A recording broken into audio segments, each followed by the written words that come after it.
Hello, this is Subhash Yadav. आज हम class 11 probability का इस सवाल को देखते हैं। तो एक परीक्षण में एक पासा फेंका जाता है और यदि पासे पर प्राप्त संख्या सम है तो एक सिक्का एक बार उछाला जाता है, और यदि पासे पर प्राप्त संख्या विषम है तो पासा फिर से उछाला जाता है। प्रति से समस्या याद कीजिए। तो हमें इसका एक समुच्चय प्राप्त करना है, जिसे हम इंग्लिश में बोलते हैं सैंपल स्पेस।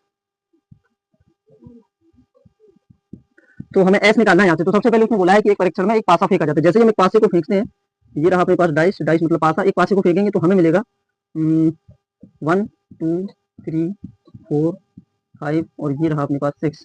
एक पासे को फेंकेंगे तो ये सारी पॉसिबिलिटी मिलेंगी। और यदि पासे पर प्राप्त संख्या सम है तो एक सिक्का फेंका जाता है। सम है अगर तो ये रहा 2 4 और 6। यदि ये सम आते हैं तो हमें एक फेंकना है सिक्का, और सिक्के में मिलेंगे हमें हेड या फिर टेल। यहाँ पे 4 में भी क्या मिलेगा हमें, हेड और टेल। और 6 भी फेंकेंगे तब भी आएगा हमारे पास हेड और टेल। अब जैसे ही हमें ये सम संख्या प्राप्त होती है तो हम पासे को सिक्के को फेंकते हैं। और यदि पासे पर प्राप्त संख्या विषम है ना, विषम संख्या में हमारे पास 1 3 और ये आपका 5, जैसे एक आएगा तो हम पासे को फिर से फेंक रहे, पासे को फेंक रहे तो फिर से हमें 6 अंक मिलेंगे। 1 2 3 4 5 और 6। जब हमारे पास 3 आएगा तब भी हम फेंकेंगे तो कितने मिलेंगे, 6। 1 2 3 4 5 6। 1 2 3 4 5 और 6। और जब हमारे पास 5 मिलेगा तब भी हमें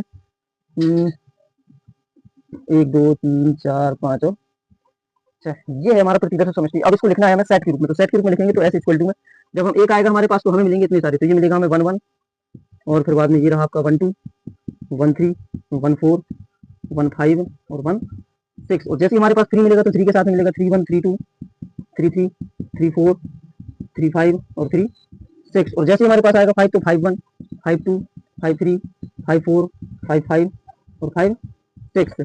ये रहा। और फिर हम यहाँ पे जब हमारे पास सम संख्या मिलेगी तो सम संख्या में मिलेगा हमारे पास 2 के साथ में हेड, 2 के साथ में टेल। फिर बाद में 4 के साथ में मिलेगा हमें 4 हेड, और फिर बाद में ये रहा आपके पास 4 टेल। फिर बाद में मिलेगा हमारे पास 6 हेड और ये रहा आपका 6 टेल। ये है इसका फाइनल प्रतिदर्श समष्टि।